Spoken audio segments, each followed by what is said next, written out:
بسم اللہ الرحمن الرحیم۔ السلام علیکم ناظرین، سب سے پہلے درود شریف پڑھ لیجئے اور کمنٹ میں ڈن لکھ دیجئے۔ آج کی اس ویڈیو میں میں بتانے جا رہی ہوں ہمارے پیارے نبی صلی اللہ علیہ وسلم کا حلیہ مبارک۔ آئیے سنتے ہیں ہمارے نبی کریم صلی اللہ علیہ وسلم کے حسن و جمال کے متعلق اپنی زبانیں معطر کرتے ہیں اور روح کو سکون بخشتے ہیں۔ آپ صلی اللہ علیہ وسلم کے حسن و جمال کو بیان کرنا نہ تو کسی زبان کے بس میں ہے اور نہ ہی کسی مصنف کے اختیار میں، نہ تو لفظوں میں وہ تاثیر ہے اور نہ ہی کسی کے ہاتھ میں اتنی طاقت، مگر پھر بھی چند لفظوں کو پرو کر ایک چھوٹی سی کوشش کی گئی ہے۔ میری آپ سب سے گزارش ہے کہ توجہ سے سنیں اور پھر لفظوں کے ساتھ ساتھ تصور بھی کریں ہمارے نبی کریم صلی اللہ علیہ وسلم کس قدر خوبصورت اور حسین تھے۔ الحمدللہ، اللہ تعالیٰ نے رسول اللہ صلی اللہ علیہ وسلم کو بے مثال حسن و جمال عطا فرمایا تھا۔ صحابہ کرام رحمۃ اللہ علیہ نے اپنے انداز سے رسول اکرم صلی اللہ علیہ وسلم کا جمال بیان کیا ہے۔ حضرت جابر کہتے ہیں کہ میں نے رسول اللہ صلی اللہ علیہ وسلم سے بڑھ کر کسی حسن و جمال دنیا میں کوئی حسن جمال دنیا میں نہیں دیکھا۔ آپ صلی اللہ علیہ وسلم کے سامنے چاند کا حسن و جمال بھی ماند پڑ جاتا تھا۔ حضرت علی کا بیان ہے کہ ہم نے ایسی پاک صورت پہلے کبھی نہیں دیکھی، نہ آئندہ دیکھیں گے۔ یہاں یہ پیش نظر رہے کہ صحابہ کرام کے ہاں مبالغہ آرائی نہیں تھی، نہایت صاف گو تھے، حقائق پر مبنی گفتگو کرتے تھے، اس لیے ان بیانات میں شاعری و مبالغہ آرائی نہیں۔ حقیقت کا بیان ہے کہ اللہ تعالیٰ نے رسول اللہ صلی اللہ علیہ وسلم کو حسن و جمال ہی ایسا عطا فرمایا تھا کہ جو بھی دیکھتا مبہوت رہ جاتا۔ ملا علی قاری نے امام قربی سے نقل کیا ہے کہ اللہ تعالیٰ نے نبی کریم صلی اللہ علیہ وسلم کا مکمل جمال دنیا میں ظاہر نہیں فرمایا۔ اگر آپ صلی اللہ علیہ وسلم کا مکمل جمال ظاہر کر دیا جاتا تو کسی میں بھی آپ صلی اللہ علیہ وسلم کی طرف دیکھنے کی صلاحیت نہ ہوتی۔ ابن حجر نقل کرتے ہیں کہ رسول اللہ تعالیٰ نے تمام انبیاء کو چہرے اور آواز کا حسن عطا فرمایا تھا، اور تمہارے نبی صلی اللہ علیہ وسلم کے چہرے انور کے جمال۔ اور ابن حجر نقل کرتے ہیں کہ اللہ تعالیٰ نے تمام انبیاء کرام کو چہرے اور آواز کا حسن عطا فرمایا تھا، اور تمہارے نبی کریم صلی اللہ علیہ وسلم کے چہرے انور کے جمال اور آواز کی خوبصورتی میں سب سے بڑھ کر ہیں۔ جمال محمدی کو حضرت عائشہ سے بہتر کون بیان کر سکتا ہے؟ وہ فرماتی ہیں کہ جس کا ترجمہ یہ ہے: مصر والے اگر میرے محبوب کے رخسار مبارک کے اوصاف سن لیتے تو حضرت یوسف کی قیمتیں لگانا بھول جاتے، اور زلیخا کو ملامت کرنے والی عورتیں اگر میرے محبوب کے جبین مبارک کو دیکھ لیتی تو ہاتھوں کے بجائے اپنے دل کاٹنے کو ترجیح دیتی۔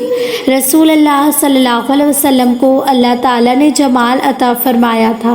جمال کو حسن پر برتری حاصل ہوتی ہے۔ مصر والے اگر میرے محبوب کے رخسار مبارک کے اوصاف سن لیتے تو حضرت یوسف علیہ السلام کی قیمتیں لگانا بھول جاتے، اور زلیخا کو ملامت کرنے والی عورتیں اگر میرے محبوب کے جبین مبارک کو دیکھ لیتی تو ہاتھوں کے بجائے اپنے دل کاٹنے کو ترجیح دیتی۔ رسول اللہ صلی اللہ علیہ وسلم کو اللہ نے جمال عطا فرمایا تھا۔ جمال کو حسن پر برتری حاصل ہوتی ہے۔ حسن رنگ کی سفیدی، جاذبیت اور ظاہری نقشے کے خوبصورت ہونے کو کہتے ہیں، جبکہ جمال مجموعہ قد کے تناسب، اعضاء کے جوڑ بند کے درست ہونے اور اپنی جگہ موضوع ہونے کو کہتے ہیں۔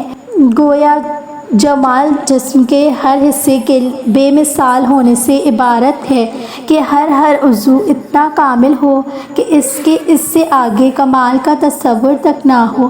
نبی کریم صلی اللہ علیہ وسلم کو اللہ تعالیٰ نے جمال عطا فرمایا تھا۔ جس میں کائنات کا کوئی فرد آپ صلی اللہ علیہ وسلم کا شریک نہیں۔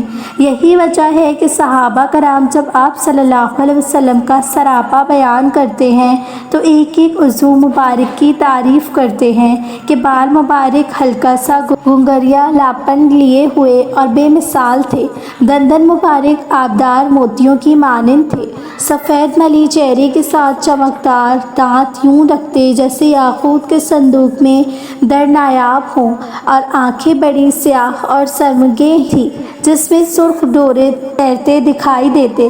بصارت اس قدر طاقتور کہ حضرت صلی اللہ علیہ وسلم آپ صلی اللہ علیہ وسلم اوج ذریعہ پر ستاروں کے جھرمٹ میں 11 ستاروں کو صاف اور واضح دیکھ لیتے تھے۔ پیشانی مبارک کشادہ تھی، سر مبارک بڑا تھا، ناک لمبی اور خمیدہ تھی، سینہ اور پیٹ برابر تھے۔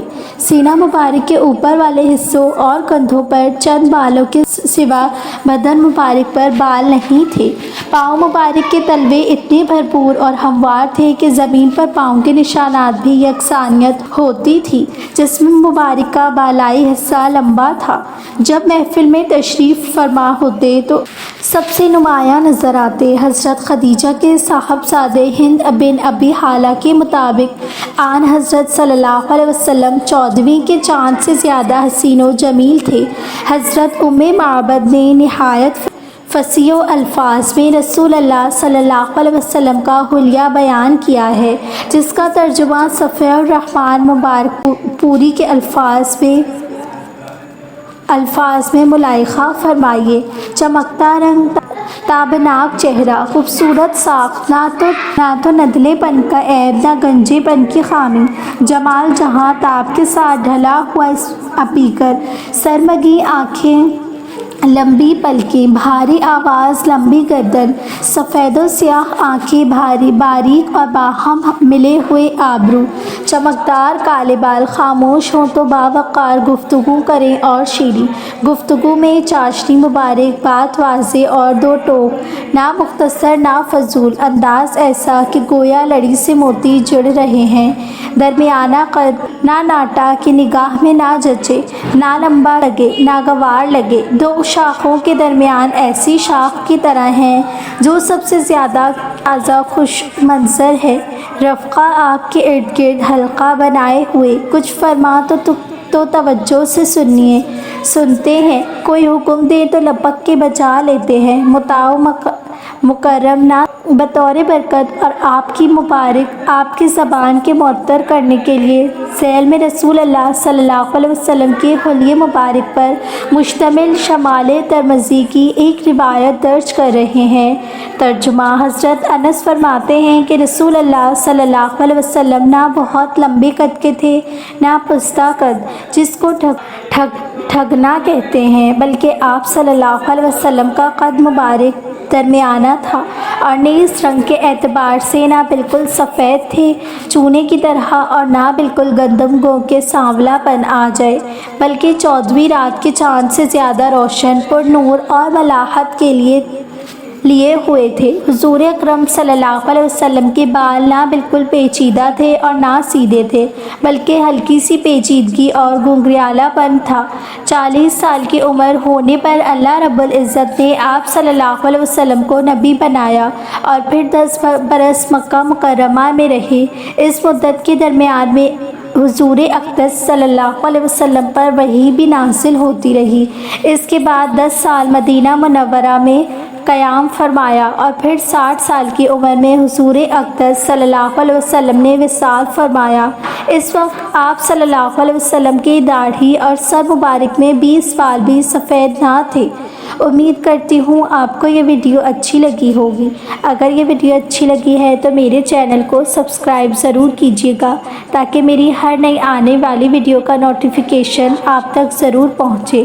جزاک اللہ۔